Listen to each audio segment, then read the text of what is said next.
अस्सलाम वालेकुम। मुर्दा कुश्ता तूतिया यानी कुश्ता तूतिया हमने किया, वो हमने पिपल की राख में किया, वो हमने रीठे में किया, वो हमने नीम में किया, वो हमने मदार के पत्तों में किया, खा किसी भी बूटी के ज़रिए किया, वो हमने जो है वो कूज़े में बंद करके उसको आग दिया, वो हमने कढ़ाई में रख के उस पर अमल किया, वो हमने 100 आग दी या वो हमने 40 आग दी या 2 आग दी, जिस तरीके से भी काम किया, कुश्ता हमारे पास हो चुका है, भुरभुरा हो चुका है, सफ़ेद हो चुका है, वज़न भी ठीक है, सफ़ेद भी ठीक है। लेकिन जब हम उससे काम लेते, काम हम क्या लेते हैं, हम काम ये लेते हैं कि चीज़ों को जो हम, मैं अपनी बात कर रहा हूँ, जो हम जारी करते हैं चीज़ों को, जो हम छोड़ तैयार करते हैं उसमें उस तोतिया की लाग देते हैं।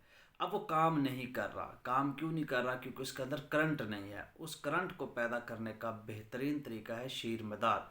शीर मदार में उसको खरल करें, टिक्की बनाएं, अच्छा सा खरल करें। कोशिश है कि 6-7 घंटे एक दिन करें, टिक्की बनाएं, खुश करें, आग दे, फिर टिक्की बनाए, खरल करे, फिर आग दे, 3 आग कम से कम दे, तो ये बेहतरीन रिज़ल्ट है कि उसके अंदर जो है वो जान आ जाती है, उसके अंदर करंट आ जाता है और आपके मतलूबा जो नताइज है वो आपको मिल जाते हैं। शुक्रिया।